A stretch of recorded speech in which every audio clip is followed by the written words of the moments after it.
Levanta tus manos conmigo al cielo y dile: Señor, gracias por esta mañana gloriosa que nos estás permitiendo celebrar en tu nombre, Señor. Gracias por el privilegio que nos das de cantarte, de alabarte, de adorarte a ti, Señor, como solo tú mereces, Señor, en esta mañana. Queremos darte toda la gloria, todo el honor y todo el reconocimiento a ti, porque no hay nadie como tú, Señor. Tú eres santo y maravilloso, Jesús. Y nos gozamos de estar en esta mañana en este lugar, un grupo de tus hijos, diciéndote gracias por tu fidelidad. Gracias, Señor, por tu misericordia para con nosotros. Te rogamos, oh Dios, que en esta mañana tú te puedas mover entre nosotros como tú quieras, Señor. Que nada ni nadie te limite, Señor Jesús, sino que tú seas el invitado de honor en esta mañana en este lugar. En el precioso nombre de Jesús. Y aplausos para nuestro Dios. Aleluya. Amén. Amén. Digno eres de recibir toda la gloria y toda la honra. Saluda a tu hermano. Dile: hermano, Dios te bendiga. La paz del Señor sea contigo. Abrázalo, salúdalo, dale la bienvenida. Gloria a Dios. Hermanos queridos, sé que en esta mañana hay hermanos que están por primera vez, que no estuvieron en el día de ayer, no estuvieron en el culto de ayer, y me gustaría que le diéramos la bienvenida. Todos los que están aquí en esta mañana por primera vez, que no estuvieron en los cultos que realizamos ayer, Dios les bendiga, hermanos. Bienvenidos. Gloria a Dios. Qué bueno. Pues bienvenidos, hermanos. Espero que disfruten de este tiempo, de este desayuno, de esta comunión, que es lo más lindo. Y ahora vamos a pasar directamente a la palabra. ¿Les parece, hermanos? Gloria a Dios, gloria al Señor. Siempre me gusta, generalmente, el último día, cuando estoy con alguna iglesia, con algún grupo, hablar un poco de los acontecimientos finales. Es mi pasión. Y además me gusta mucho hablar de los acontecimientos finales, porque nosotros ya estamos en los tiempos finales. Somos los cristianos más cerca que ninguna generación del retorno inminente del Señor Jesús. El primer nacimiento, la primera vez que nació el Señor Jesucristo en su primera venida, muy poca gente se dio cuenta, muy poca gente. Solamente los que estaban allí cerca de Betlehem o Belén, la casa del pan. Pero en su segunda venida, antes de que Él venga, habrá muchas señales que tenemos que conocer cuáles son. Porque según la generación, así serán las señales. El Señor Jesucristo le dijo al pueblo de Israel hace 2000 años: ustedes son una generación perversa y maligna, y la única señal que veréis será la señal del profeta Jonás. Es decir, así como Jonás estuvo en el vientre del pez 3 días y 3 noches, yo también, el Hijo del Hombre, estaré en el vientre de la tierra 3 días y 3 noches. Y esta señal la van a ver ustedes, pero nosotros no vimos esa señal, porque estamos en otra generación. Estamos en otros tiempos. ¿Cuál fue la señal de la generación de Noé? El diluvio. Pero nosotros ya no vivimos en el tiempo del diluvio. ¿Cuáles son las señales según el tiempo en el que vivimos y según el lugar en el que vivimos? Porque no van a ser las mismas señales para ustedes de Norteamérica que para nosotros en Europa. Cuidado.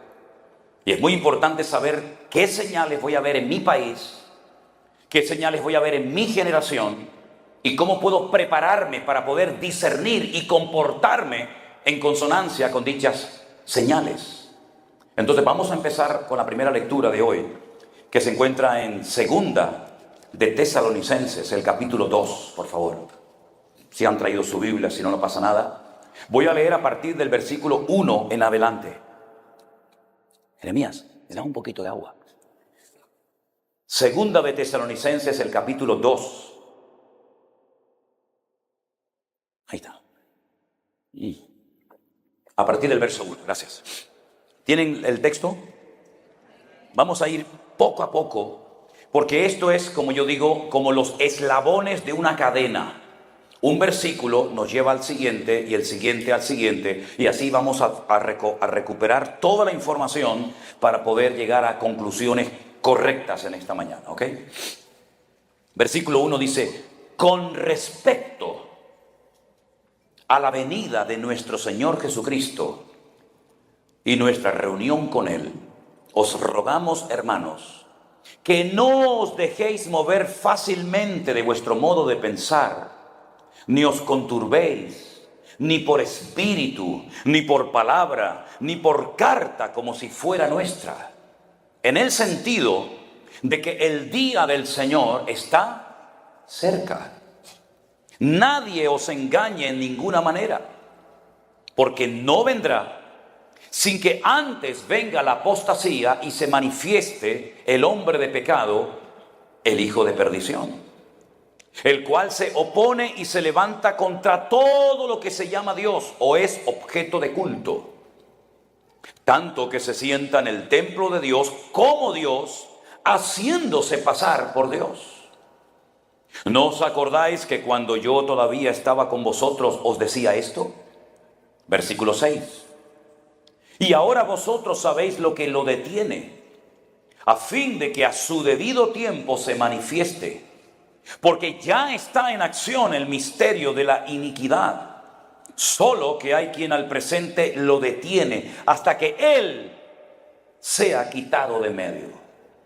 Y entonces se manifestará aquel inicuo, a quien el Señor matará con el espíritu de su boca y destruirá con el resplandor de su venida.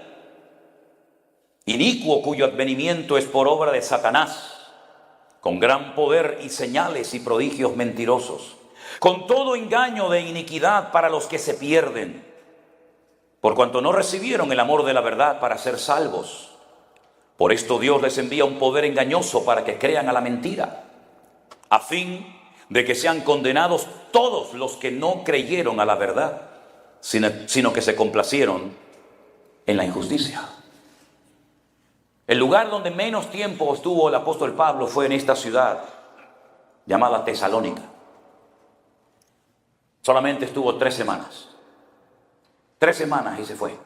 Abrió la iglesia, tuvo que marcharse debido a una tremenda persecución que se había iniciado. El lugar donde más tiempo estuvo fue en Éfeso, 2 años, en Corinto 1 año y en Tesalónica 3 semanas. Y fíjense el nivel, la profundidad de enseñanza con tan solo 3 semanas de convertidos. Les habla del anticristo, les habla de su manifestación, les habla de los milagros, de los prodigios y señales mentirosos que este personaje terrible hará. Les habla acerca de qué es lo que está impidiendo la manifestación del anticristo. Les habla de las resurrecciones, de la primera, de la segunda, de los tiempos, etcétera, etcétera. Con tan solo 3 semanas de convertidos. Y siempre me he preguntado cómo es posible que hay personas que llevan años y toda la vida en las iglesias. Incluso se jactan de ser predicadores o pastores y no saben discernir los tiempos ni las ocasiones.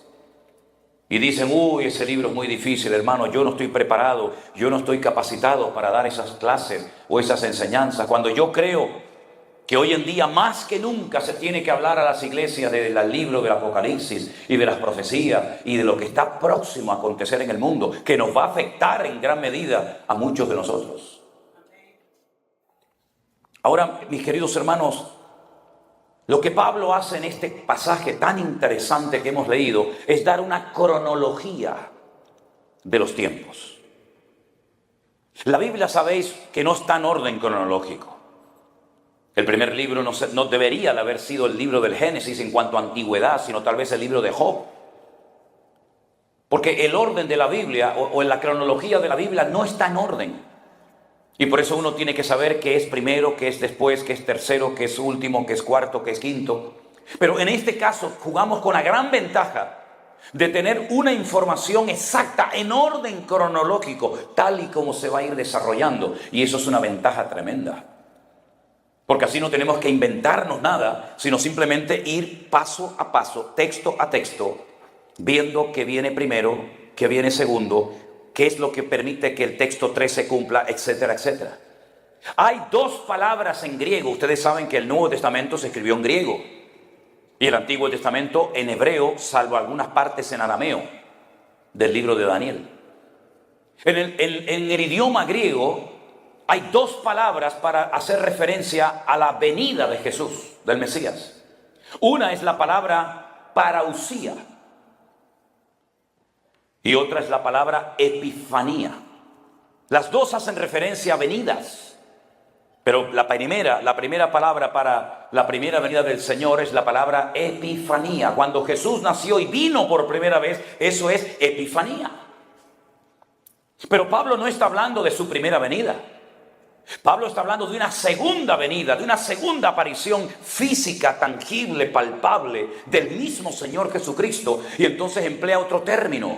Para no confundirlo con la primera venida, emplea la palabra parousia. Y así te queda bien claro, o te debería de quedar bien claro, que cuando Pablo dice con respecto a la venida del Señor Jesucristo y nuestra reunión con Él, se está refiriendo, repito, no a la primera venida naciendo en Belén de Judea, sino a la segunda venida del Mesías. Si no tuviéramos el Nuevo Testamento, si nunca hubieran llegado a nuestras manos las cartas de Pablo, de Pedro, de Juan, de Santiago, etc., solamente estudiando, solamente leyendo el Antiguo Testamento, sabríamos perfectamente que el Mesías vendría dos veces. Una primera vez como siervo sufriente, como cordero al matadero, y una segunda vez como rey triunfante y glorioso, como el león de la tribu de Judá. Hay más información para la materia de la escatología en el Antiguo Testamento para estudiar la segunda venida de Cristo que en la primera. El Apocalipsis del Antiguo Testamento es el libro de Daniel y Ezequiel. Leyendo y estudiando esos libros, llegas a la conclusión perfectamente de que el Mesías vendría en dos ocasiones. Ya la primera se cumplió, amén, hermanos. Ya eso forma parte de la historia, pero queda la segunda venida. Para la primera venida teníamos, muchos datos, incluso hasta fechas. ¿Se acuerdan cuando el hermano preguntó el otro día, hermano, esto de la profecía de Daniel capítulo 9? Le dije, bueno, ahí está. Ahí están las preposiciones de hasta. Le dice el Señor en el capítulo 9 al profeta Daniel, estando en Babilonia, cautivo. Quiero que sepas y entiendas, que desde la salida de la orden para restaurar Jerusalén hasta el Mesías príncipe, y le da una fecha, 483 años o 69 semanas de años, como les expliqué el otro día. Por lo tanto, ellos sabían perfectamente el tiempo de la aparición de aquel astro en el universo. Y dicho sea de paso, las estrellas hasta el día de hoy tienen nombre hebreo. Y hubo un tiempo en la historia en el que el hombre podía interpretar algunas, no todas, pero algunas profecías de la Biblia, traduciendo el significado de las palabras o de los nombres de las estrellas en hebreo. Por eso aquellos magos, aquellos astrólogos, aquellas personas que observaban las constelaciones, el movimiento de los astros, ellos sabían que ya había nacido el rey de Israel, porque su estrella la vimos en Oriente, y del Oriente vinieron caminando durante meses probablemente para ir a visitar al lugar exacto donde había nacido el Señor Jesucristo, que era el Rey de los judíos. Es decir, había señales proféticas, mucha información para saber más o menos el tiempo de su venida. En el Antiguo Testamento hay 4 reinos fundamentales que se mencionan. Tenemos el imperio babilónico, el imperio de los medos persas, tenemos el imperio griego y tenemos mención o referencia al imperio romano. No se habla de los chinos, no se habla de cualquier otra civilización, pero fundamentalmente la historia bíblica pasa por estos 4 imperios. El babilónico, que lo vemos en el Antiguo Testamento, el medo persa, los persas eran los iraníes, y los medos son los kurdos, los que todavía después de tantos siglos, los kurdos siguen pidiendo a Turquía y a otras naciones de la tierra que les den un trozo de tierra. Los kurdos son los antiguos medos de la Biblia y los persas son los iraníes, los que tienen su territorio. Pero luego la Biblia nos habla del imperio griego, incluso haciendo referencia a Alejandro Magno. Pero no aparece en el Antiguo Testamento nada del imperio griego. Y cuando abrimos las páginas del Nuevo Testamento, nos encontramos con otro imperio, que es el imperio de los romanos. de los Césares de Roma, nos encontramos a Poncio Pilato, nos encontramos a los centuriones romanos, nos encontramos a ese imperio que ya ha invadido prácticamente el mundo conocido. Toda Europa era de los romanos, toda, desde Portugal, España, Francia, Inglaterra, Alemania, Italia, toda Europa era de los romanos. Todo el Medio Oriente, Siria, Israel, Jordania, Egipto, todo el norte de África, Libia, ¿verdad? Todos esos lugares era del antiguo imperio romano. Al final de España hay un pueblo pequeño que se llama Finis Terre, que significa en castellano, viene del latín, el fin de la tierra. Ahí terminaba el mundo, no había más, ¿verdad? ¿Y qué pasó con el imperio griego?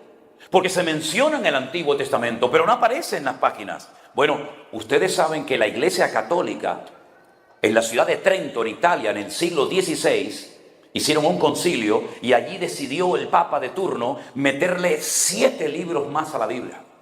No es que nuestra Biblia tenga 7 libros menos, no, es al revés. Ellos en el siglo XVI le metieron 7 libros más al Antiguo Testamento que nunca habían pertenecido. Esos libros son Judith, Sabiduría, Tobías, Primera de Macabeos, Segunda de Macabeos. Y esos libros de Macabeos son muy interesantes, porque los Macabeos, que viene de la palabra Macab, que significa martillo, era una familia de judíos que se rebelaron en contra de los griegos y querían volver a abrir las puertas del templo de Jerusalén, ¿verdad? Para volver a alabar y adorar a nuestro Dios. Pero ese imperio no aparece en el Antiguo Testamento. Pero es que entre el Antiguo Testamento y el Nuevo Testamento hay 400 años de historia que no se cuentan. Hay un silencio. Y el imperio griego como que pasó, no está registrado en las páginas de la Biblia, sino que ya pasamos automáticamente al cuarto imperio, que son los romanos. Cuando Alejandro Magno murió, que era el rey principal, el macedonio principal, él no dejó descendencia, no dejó hijos. Y entonces 4 de sus generales principales se repartieron el mundo dominado y controlado por él. El nombre de los generales era Ptolomeo, Casandro, Seleuco y Silimaco. Ellos repartieron el mundo entre ellos y los seleucidas se fueron a Israel. Y allí entonces el templo lo convirtieron en un gimnasio y en un templo pagano. Y Antíoco Epifanes cogió un cerdo, lo sacrificó, derramó la sangre en el lugar santísimo y levantó una estatua para adorar a los dioses griegos como los dioses únicos y verdaderos. Y vemos que cada imperio se comportó con el pueblo de Israel, en aquel momento el único pueblo de Dios que había, de una forma diferente, y en ellos vemos las estrategias y cómo el diablo va atacando a la iglesia y al pueblo de Dios y a los hijos de Dios de formas diferentes. Unos los destruían, otros decían, no lo destruya, vamos a modificarlo, vamos a meter nuestros dioses, y así sucesivamente las distintas estrategias. Y por eso dice el Señor en Mateo capítulo 24, cuando veáis la abominación desoladora de la cual habló el profeta Daniel, y pone entre paréntesis, el que lee entienda. ¿Qué es la profanación? ¿Qué es la abominación desoladora? Es la profanación del lugar santísimo. Claro, alguno en esta sala, en esta tarde, o ahí en internet que nos están siguiendo, puede decir, pero hermano, no hay templo, los judíos no tienen templo en Israel. Es verdad, tienes razón. Fue destruido en el año 70 por el hijo del emperador romano Vespasiano, por Tito. Él destruyó el templo, lo quemó, llevó los tesoros a Roma. Y nunca más en 2000 años el templo de Jerusalén ha vuelto a ser reconstruido. En el lugar donde antaño estuvo el templo, hoy en día hay no una, sino 2 mezquitas musulmanas. Una que habrán visto enorme con esa cúpula de oro que se llama la mezquita de Omar, donde debajo de esa cúpula hay una piedra que es más grande que todo esto, y los judíos dicen que ese es el centro, el ombligo de la tierra, desde el cual Dios creó el universo, y donde subió Abraham con Isaac para sacrificarlo sobre un altar. Y al lado hay otra mezquita, que es la mezquita de Al-Aqsa, que es donde dicen los musulmanes que Adán y Eva oraban a Alá. El Corán está lleno de falsedades, de manipulaciones históricas y de mentiras. Y es una burda imitación de historias bíblicas. Pero en fin, ese sería otro tema para otro día. Pero mis queridos hermanos, el apóstol Pablo dice que se presentará en los últimos tiempos un hombre, un personaje político, que se levantará del antiguo imperio romano que la Biblia lo llama el anticristo, el cuerno pequeño, el inicuo, el hombre de pecado, el hijo de perdición, es siempre el mismo. Es un líder político que recibirá un poderío militar impresionante, recibirá reconocimiento mundial por parte de muchas naciones. Y este hombre, junto con otro personaje llamado el falso profeta, cuya sede de gobierno religioso o espiritual está en Roma, la ciudad que gobernaba sobre todos los reinos de la tierra, este dúo de hombres perversos llamado el falso profeta y el anticristo, en los últimos tiempos harán barbaridades durante un periodo que el Antiguo Testamento lo llama el tiempo de angustia de Jacob y el Nuevo Testamento lo llama la gran tribulación. La pregunta que muchos se hacen es: ¿estaremos nosotros en ese periodo tenebroso y terrible de la historia? Hay tres opiniones que son las que más se han extendido en el campo evangélico. Unos dicen, no, nosotros no estaremos nunca en persecuciones. Jamás nos afectarán a nosotros, los problemas económicos, persecuciones, quema de iglesias. No, nosotros vamos a ser arrebatados, llevados antes de que comience todo eso. Hay otro sector que opinan que van a estar por lo menos en la primera parte, en los primeros 3 años y medio. Y hay otros, pero no tantos, que opinan que la iglesia va a estar en todo el periodo de la gran tribulación. La pregunta es, si hay 3 opiniones, ¿cuál es la verdadera? Porque no puede venir el Señor 3 veces, antes, durante y después, tendrá que venir en una ocasión. Les voy a dar un pequeño dato. No intento convencer a nadie de nada, no estoy aquí para eso. Pero sí me gusta hacerle a la gente pensar. Porque la enseñanza no tiene que entrar por presión, sino por convicción. Y que sea el Espíritu Santo el que nos enseñe y nos hable, porque todos somos estudiantes de la Biblia, ¿sí?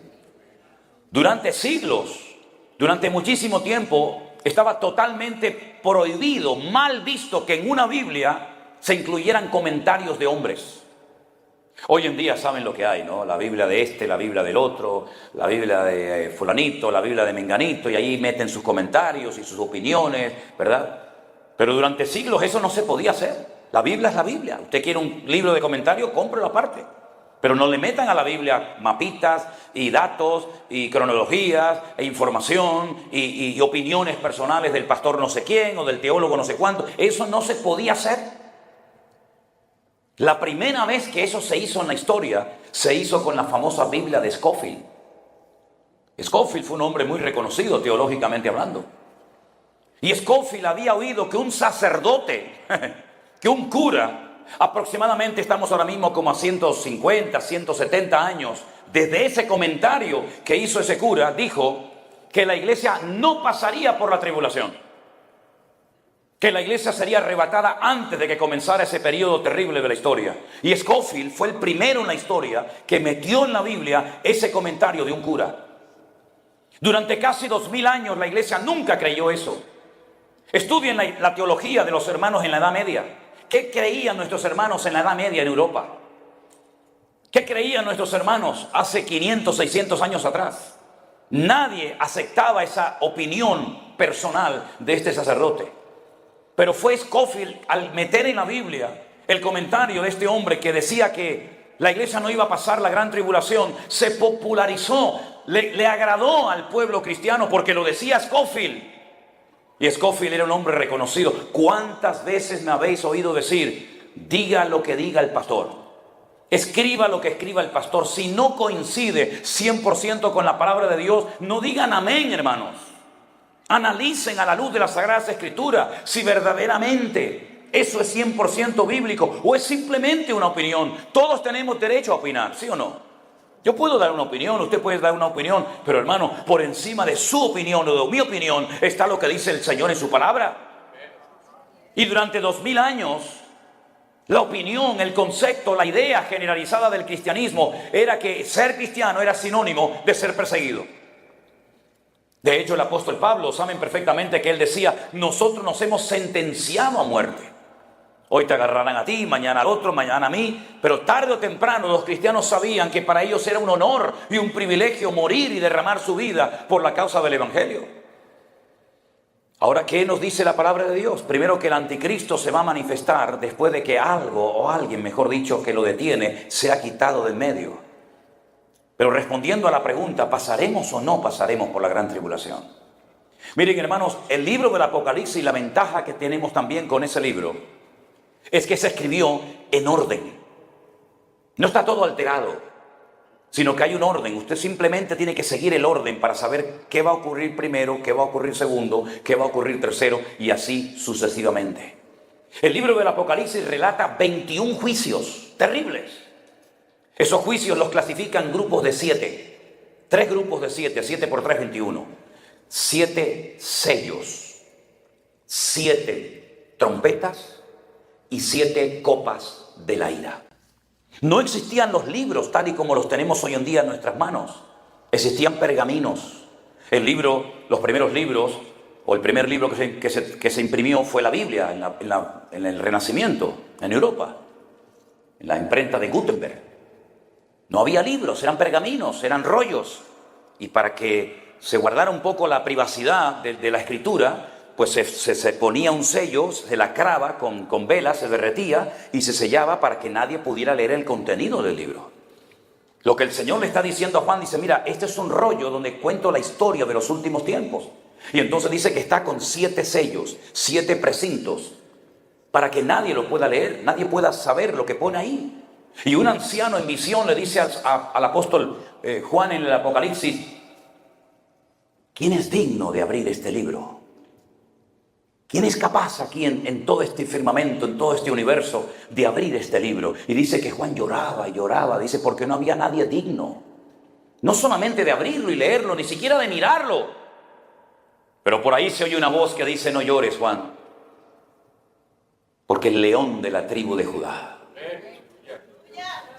el alfa y la omega, la raíz de David, es digno de cogerlo en sus manos, desatar sus sellos y de leernos su contenido. Y entonces cuando usted abre el libro del Apocalipsis, después del mensaje a las 7 iglesias, otra vez el 7, ¿verdad? Se encuentra que cada vez que se desata, cada vez que se rompe el precinto de un sello, acontece algo en la tierra. Y entonces, si usted tiene que encajar esos juicios, que son 21, en 7 años de tribulación, vemos que en el Apocalipsis aparecen los 7 sellos en los primeros 3 años y medio, los 7 toques de trompeta en los primeros 3 años y medio, y las copas de la ira al final, en la segunda parte de los 3 años y medio de la tribulación. Entonces, para responder a la pregunta o a la inquietud, si es que la hubiera entre nosotros, de si la iglesia está o no va a estar en este periodo, Pablo nos da una revelación y un dato impresionante. Que cuántas veces cristianos lo habrán leído, pero no se habrán parado a pensar lo que Pablo está diciendo ahí. Recuerden que Pablo, hablando en tercera persona del singular, él dijo, conozco a un hombre que subió al tercer cielo y estuvo en la presencia de Dios. Y oyó y vio cosas inefables que no le fue permitido declararla a nadie. Pablo tenía tanta información que ni siquiera el Señor le permitió plasmarla en sus epístolas. Pero nos dio un dato extraordinario y él emplea la palabra misterio. Y la palabra misterio, ¿saben lo que es? Secreto.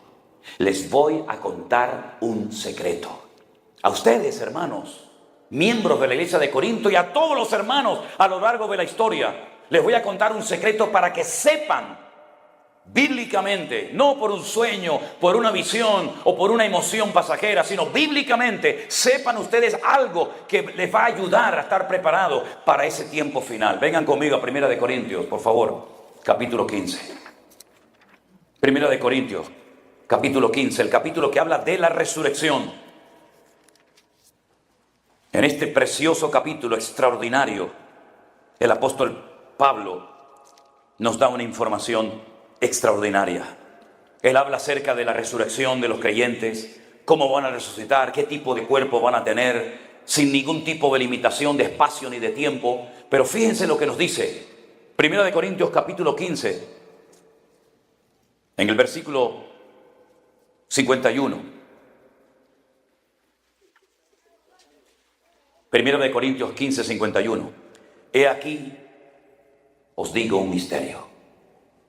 Os voy a contar un secreto, dice Pablo. Vamos a leerlo. No todos dormiremos, pero todos seremos transformados. Él habla acerca de morir. Habrá una generación que será arrebatada en vida a la presencia del Señor. Por lo tanto, no todos dormiremos, pero todos seremos transformados. Claro, él está hablando creyendo que él iba a formar parte de esa generación, pero evidentemente no formó parte. Y la pregunta es, ¿cuándo seremos transformados?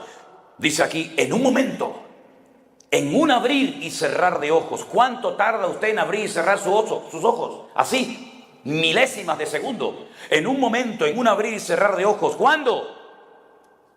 Léalo. A la final trompeta.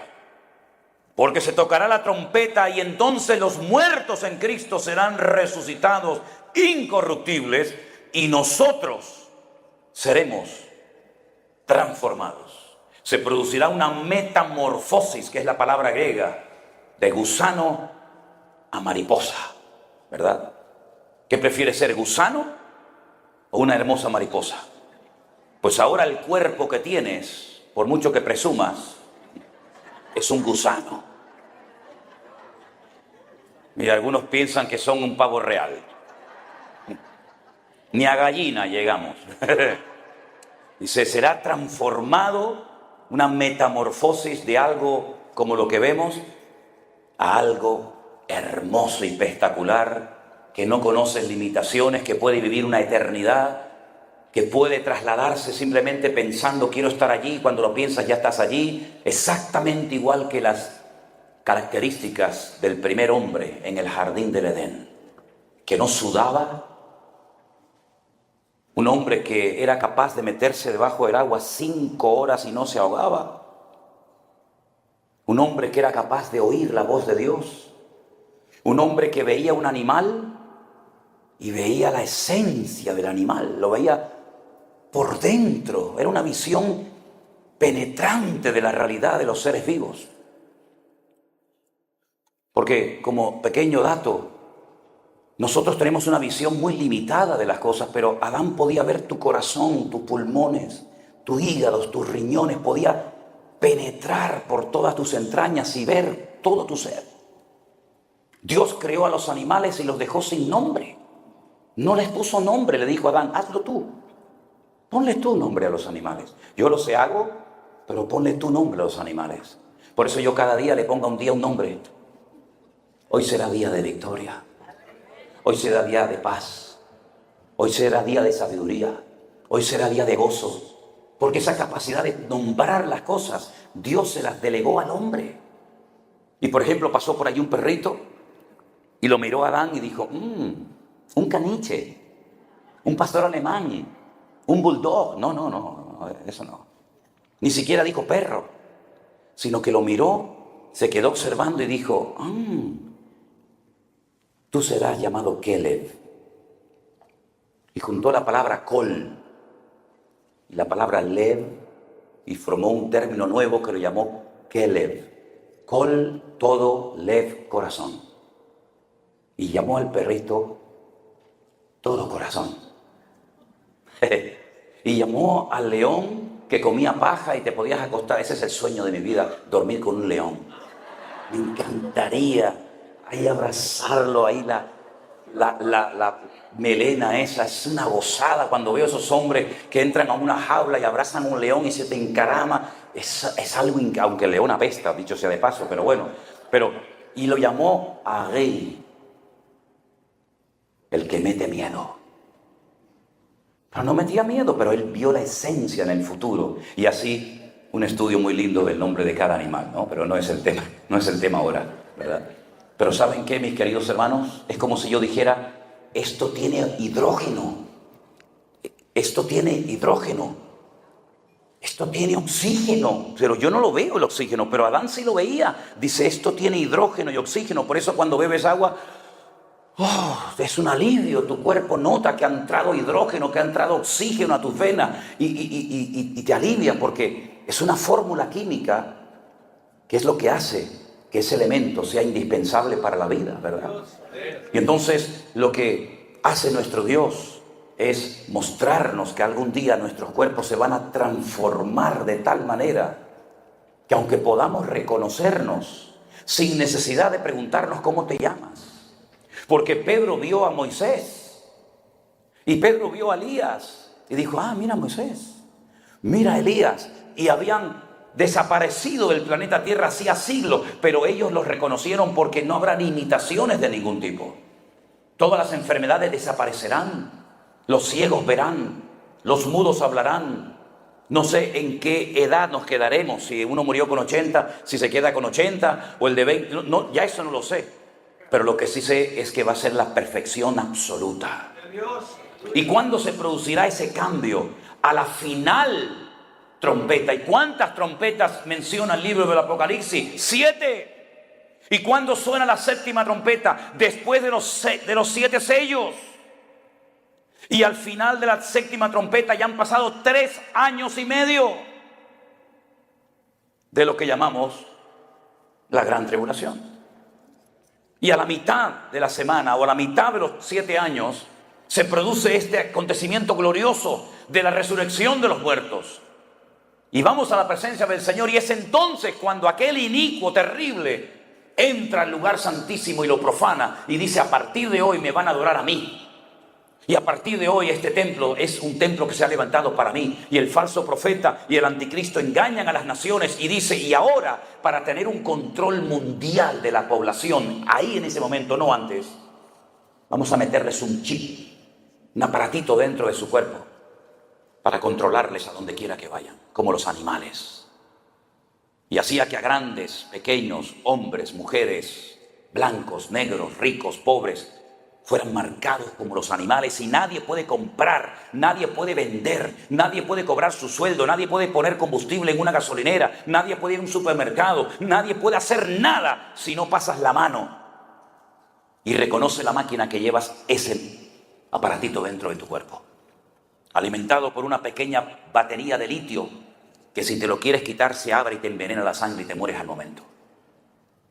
Donde a través de satélites pueden controlar en cualquier momento el movimiento de toda la raza humana y decir, este está aquí, este está allá, este vino, este se quiere escapar, este es hombre, esta es mujer. Eso es lo que sucederá en los últimos tiempos. ¿Cómo podía saber Juan, un pescador de Galilea, hace 2000 años, esta alta tecnología? Porque el Espíritu Santo lo sabe todo y reveló lo que va a pasar en los últimos tiempos. Entonces, ¿qué es lo que tenemos que hacer nosotros hoy en día? Lo que dijo el Señor, velad y orad, velad y orad, para que aquel día y estas cosas no os sorprendan como ladrón en la noche. Porque dice la Biblia, no os sorprendáis del fuego de prueba que os ha sobrevenido, como si alguna cosa extraña os aconteciese. Porque los mismos padecimientos los están pasando vuestros hermanos en todas las naciones de la tierra. Por lo tanto, mis queridos hermanos, esto es una realidad. He visto a iglesias enteras con su pastor al frente que se van al muro de los lamentos, al Col de Hammurabi, allí en Jerusalén, a orar y a reprender al diablo para que no venga la tribulación y para que no venga el anticristo. Y yo digo, pero estáis perdiendo el tiempo. Porque lo que está escrito se cumplirá. Y no hay nada que el hombre pueda hacer para evitar que esto suceda. Habrá un control de la población mundial, habrá un control de la economía. Bueno, de hecho el dinero va a desaparecer. Lo digo, si lo tienen vayan gastándolo ya, ¿eh? Sí, cuando vino el euro, Europa, nombre de una diosa griega que tiene también su historia, inventaron una moneda que se llamaba el euro. Para los europeos era impensable que los alemanes no tuvieran su marco, o para los españoles su peseta, o para los italianos su lira, ¿verdad? Pero hoy en día usted puede ir desde Portugal por toda Europa y no hace falta cambiar aquí liras, aquí dólares, aquí... No. Todos tenemos la misma moneda. Hay un banco, un solo banco en Europa. Ellos son los únicos que tienen derecho a emitir la moneda en papel y en billete, ¿cómo es? En moneda, ¿verdad? Un banco central, órdenes centrales, lo que dice Bruselas, todo el mundo tiene que obedecerlo, ¿verdad? Y llegará un momento, por ejemplo en Suecia, ya el dinero no existe, ya no se usa. Es papel, no vale nada, tiene el valor que tú le des. Llegará un momento en el que habrá un control mundial de la economía. Así se evitará la evasión de impuestos, así se evitará el que usted tenga el dinero en un paraíso fiscal, así que los que tengan los millones de dólares en paraíso fiscal ya lo pueden ir sacando. invirtiendo, comprando algo, porque llegará el momento que te van a controlar hasta cuántas veces vas al baño, amigo. Así que el futuro va a ser muy interesante. Y lo único que nosotros podemos hacer es no darle lugar al miedo ni a la incertidumbre, ni mucho menos, sino presentarnos cada día delante del Señor en oración, diciéndole al Señor: guárdame, líbrame y protégeme de este tiempo terrible que viene a la humanidad. ¿Piensan ustedes que lo de marzo del 2020 fue casualidad? Qué ingenuos son algunos, ¿no? Qué ingenuos. Fue un ensayo. Vamos a probar a ver qué pasa. Vamos a ver qué pasa cerrando las iglesias, las empresas, estrangulando la economía de las naciones, impidiendo que la gente viaje de un país a otro. Vamos a bombardearles 24 horas al día con datos que nosotros le damos a ellos. Vamos a decirle a dónde pueden ir, a dónde no pueden ir, qué pueden comer, qué no pueden comer. Fue un ensayo. Fue un ensayo. Pero nosotros aprobamos, porque descubrimos que detrás de todo esto Dios estaba haciendo algo en su iglesia. La estaba preparando. Y nos sorprendió ver que sin diezmos, sin ofrendas, sin nada, el Señor cuidó a la iglesia. Hizo una limpieza a nivel mundial en las iglesias como nunca antes lo había hecho. Fue la primera vez en la historia de la humanidad que nosotros, todos los cristianos de los 5 continentes bajo la tierra, teníamos que estar en nuestras casas sin poder asistir a nuestros cultos, a nuestras iglesias. Nunca, jamás había pasado eso. Fue la primera vez desde que Israel salió de la esclavitud en Egipto, que los hijos de Israel volvieron a celebrar Pesaj, la Pascua, dentro de sus casas sin poder salir por las calles. Fueron días extraordinarios que hay que saber leer e interpretar en el mundo espiritual qué fue lo que pasó. Por eso me da mucha tristeza cuando veo a cristianos que dicen: uy, qué bien, gloria a Dios, ya estamos volviendo otra vez a la normalidad. O a la subnormalidad, mejor dicho. Volver a la normalidad, ¿de qué normalidad me hablas? De volver otra vez a trabajar y trabajar y trabajar y trabajar. No tener tiempo para leer la Biblia. No tener tiempo para orar, no tener tiempo para la familia, sino hay que pagar el coche, y hay que pagar la moto, y hay que pagar el yate, y hay que comprar una casa y otra casa. ¿Esa es la normalidad que ustedes llaman? Yo no la quiero. La normalidad es: danos el pan nuestro de cada día. La normalidad es buscar primeramente el reino de Dios y su justicia, y todo viene por añadidura. La normalidad es depender de Dios como Noé tuvo que depender del Señor. Y como Israel tuvo que depender del Señor. Y allí había muerte. En aquella casa se moría la gente, y en esta casa saltábamos alegre alabando a Dios. Y en aquel lugar había tinieblas, y en esta casa había luz. Esa es la normalidad. Llegará el momento cuando tendremos que comenzar a clamar a Dios para ver los milagros que hace siglos que no se ven. Porque por mucha comida que tengas en tu casa guardada, por mucha agua que tengas en tu casa guardada, por muchas cosas que tengas ocultas detrás de la pared o debajo del suelo, por mucho que logres atesorar, nunca será suficiente. Pero el Señor es mi pastor y nada me faltará. Y Él nos cuidará en medio de la tormenta y viviremos para Él dándole honra y gloria. Aleluya. Tenemos que vivir con esta seguridad y decirle a este mundo, a esta gente que nos conoce: nosotros dormimos en paz. El otro día nos pasó algo muy curioso, ¿verdad? Estábamos durmiendo en... ¿dónde era? En Las Vegas. Les voy a contar un misterio. Un secreto. Estábamos durmiendo y de repente oigo... tum, tum, tum, tum, tum, tum. Agarro a Elena, ¡fum!, la tumbo fuera de la cama. Porque es un sonido que uno tiene aquí metido, ¿no? La tumbo de la cama y digo: tírate al suelo. No te muevas. No enciendas ninguna luz. Y entonces le digo, de un momento a otro, tiene que venir la policía. Efectivamente, al rato vinieron 4 coches de policía y le dije: si viene la ambulancia, hubo heridos, hubo muertos, seguro, pero no vino la ambulancia. Abrí así la ventana, despacito, y había habido un tipo que quería robar un coche, y entonces salieron alguien de la casa y ahí hubo un tiroteo, y era igual que las películas, igual. Y entonces le digo: mira, esto que parece algo como fuera de lo común, los últimos tiempos, dijo el Señor, van a ser como los días de Noé. Y uno dice, como los días de Noé, voy a ver qué dice la Biblia de los días de Noé. A ver cómo eran los días de Noé. Violencia, falta de principios, de moral, falta de respeto, la apostasía, el desorden, el caos absoluto. Hoy en día los hijos mandan sobre muchos padres. En mi época se decía, cuando los adultos hablan, los niños se callan. Eso era en el siglo, cuando Cristóbal Colón vino a América. Hoy en día el niño dice, no, mamá, no, papá, no es así. Y la madre dice, a ver, hijo, a ver, ¿qué tienes que decir? En mi época yo interrumpía a mi padre y me daba un cogotazo que la cabeza me hacía así. Bueno, no hacía ni falta, porque yo estaba en una casa, antes de ir a la... Yo era terrible de niño, era terrible, Yo, algún endemoniado tenía que estar por ahí. Terrible, y me decían, pórtate bien que vamos de visita. Si te ponen algo delante, no lo cojas. No digas que tienes hambre, no me rompas nada. Y yo decía, sí, papá. Llegaba a la casa y ya me empezaba yo a alterar y mi padre me hacía así. Solamente una mirada te transmitía un mensaje telepático que te decía todo esto, o te portas bien o cuando llegues a la casa te voy a dar una que te vas a enterar. Todo eso era así, con una mirada. Hoy en día ni tirándole piedras se entera el niño. Nada, están en otra onda, en otra frecuencia. Eso dice la Biblia, donde lo malo hoy en día es bueno.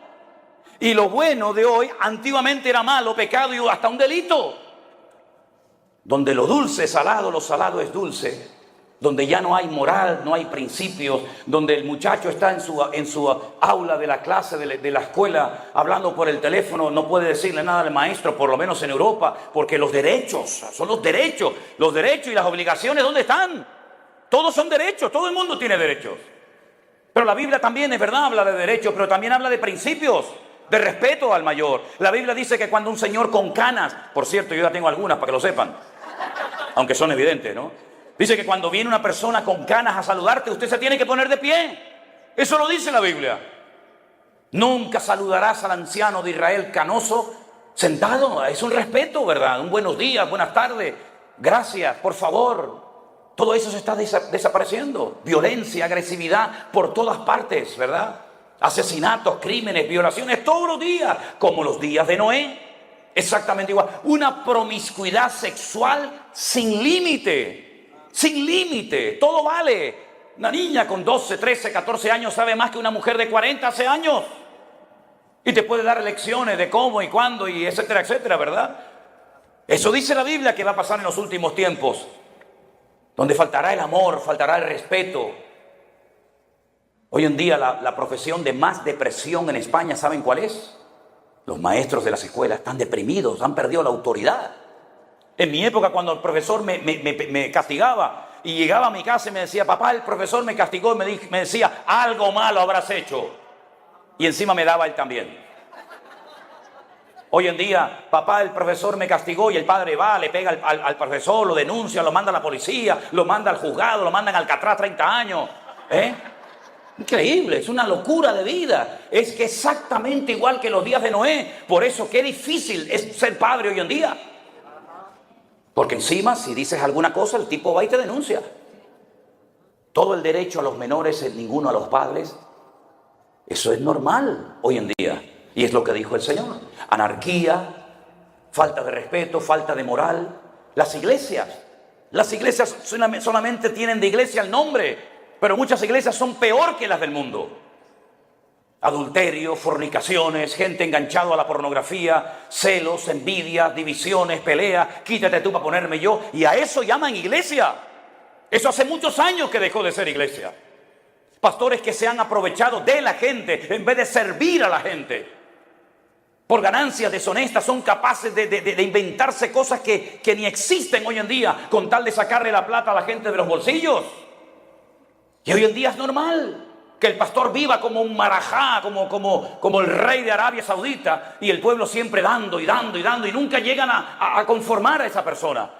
Como en Italia, aquel pastor que dice, hermanos, hoy tengo una revelación del Espíritu. A mí me dice eso y te lo prometo, me tengo que contener porque digo, revelación te voy a dar yo, que te voy a sacar allá afuera, te voy a dar una que te vas a enterar.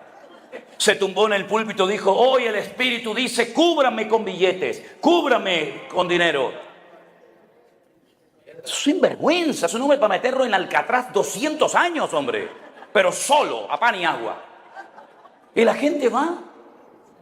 Yo le dije a la hermana: usted me lo está contando, ¿y usted qué hizo? Y dice: no, yo fui. Digo: entonces tú peor que él.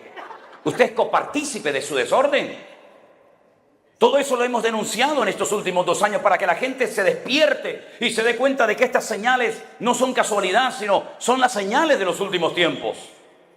Y es tiempo de que volvamos otra vez a tener la Biblia como la base y el fundamento de nuestros países, de nuestras ciudades, en las escuelas, en las casas, y que por lo menos en la iglesia, ya que no la quieren en la calle, que por lo menos en la iglesia se predique el Evangelio, la sana doctrina de nuestro Señor Jesucristo. Si no quieren a Dios en la escuela, aquí lo queremos. Si no quieren a Dios en las universidades, aquí lo queremos. Y si no quieren darle honra y gloria al Señor, sino echarle la culpa a Él de las desgracias y de las muertes, nosotros aquí le daremos a Él toda la gloria, toda la honra y toda la alabanza, porque Él es digno de recibirla. ¡Aleluya! Fuertes aplausos a nuestro Dios.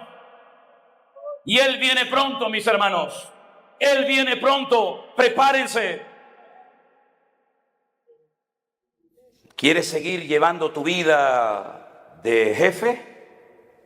Adelante. Usted tiene toda la libertad de hacerlo, pero nunca podrás decir: yo no sabía que Cristo iba a venir otra vez. Nunca podrás pararte delante del trono de Dios y decir: yo no sabía lo que tenía que hacer para recibir al Señor en mi corazón y en mi alma. Yo he cruzado el charco, como solemos decir. Hemos hecho miles y miles de kilómetros y hemos estado horas y horas de pie atendiendo a la gente, para que tú hoy sepas que el Señor Jesucristo viene pronto, pero que antes de que venga, lo mejor que puedes hacer, la mejor decisión que puedes tomar, es abrir tu corazón pidiéndole perdón a Dios por tus adulterios, por tus mentiras y por todas las cosas que has hecho que ni tu mujer las sabe, ni tu marido, ni nadie en esta vida sabe todas las barbaridades que has cometido, pero Dios las sabe perfectamente.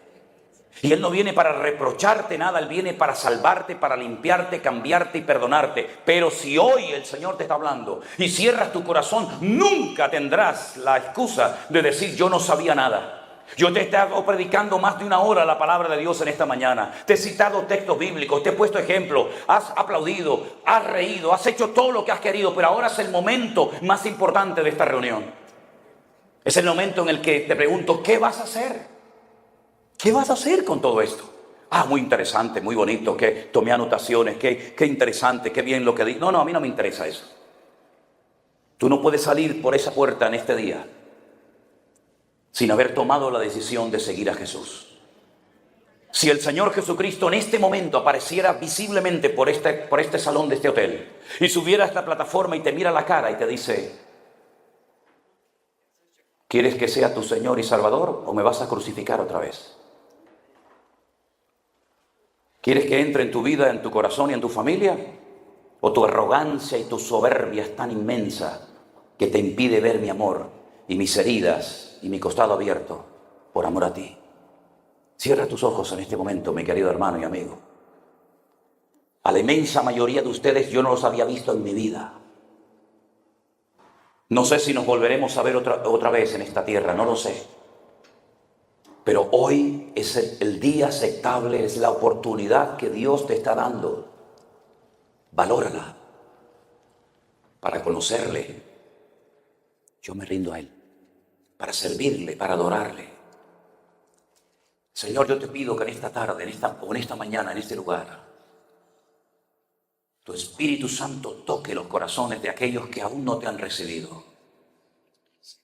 y entiendan que tú has venido hoy aquí para limpiar, cambiar, transformar vidas. Esto no es un juego, no es un entretenimiento, no es un circo. Este es el lugar más sagrado que hay en este momento, en este lugar. Porque tú estás aquí. Tú estás vivo, tú has resucitado de entre los muertos. Y que tu Espíritu Santo, Dios, en esta mañana toque corazones. Y haya gente que con un genuino arrepentimiento vengan a tus pies a rendirse delante de ti. Si en esta mañana entre nosotros hay algún hombre, alguna mujer, algún joven, alguien que en este momento, en este lugar, le quieres rendir tu vida a Jesús. No es una invitación a una iglesia. No es una invitación a una nueva religión. Es un llamado a que vengas a Jesús. Aquel que te dio la vida, aquel que murió en la cruz y aquel que resucitó al tercer día y está aquí. Si en esta mañana hay personas que le quieren rendir su vida al Señor Jesús, levanta tu mano, quiero orar por ti en este momento. Ahí donde estás, Dios le bendiga. ¿Alguien más? Dios le bendiga a usted también. Dios le bendiga. Dios le bendiga, veo su mano. ¿Hay alguien más? Dios le bendiga. Permítame, si son tan amables, a los que han levantado su mano, vengan aquí al frente ahora mismo. Vengan rápidamente al altar. Y aquí estaremos orando para pedirle perdón a Dios, al único que puede perdonar nuestros pecados. Vengan adelante, vengan adelante. Gloria a Dios. Gracias, Señor Jesús. Él es el único que nos puede limpiar de toda maldad, de todo pecado. Y quiero dirigirles en una sencilla oración. Repítala conmigo en alta voz, por favor. Diga conmigo, Señor Jesús, en esta mañana, Dios mío, yo te pido perdón por todos los pecados que he cometido a lo largo de mi vida. Límpiame, Señor Jesús. Yo recibo al Señor Jesucristo como mi Señor y mi Salvador personal. Confieso públicamente que a partir de hoy te seguiré todos los días de mi vida. Hazme una hija tuya, Señor. Inscribe mi nombre en el libro de la vida. Creo en ti, en tu muerte y en tu resurrección y en tu venida. Me rindo a ti en el nombre de Jesús. Amén y amén. Aleluya. Gloria a Dios. Gloria a Dios. Apláudale fuerte al Señor, iglesia. Pónganse de pie. Aleluya. Y vamos a orar por estas personas. Tenemos ahí un detallito para ustedes. Fuerte ese aplauso a nuestro Dios. Aleluya. Te alabamos. Te alabamos. Te honramos, Señor. Aleluya. Aleluya. Gracias, Señor amado Jesús. La Biblia dice, no yo, la Biblia dice, cuando un pecador en la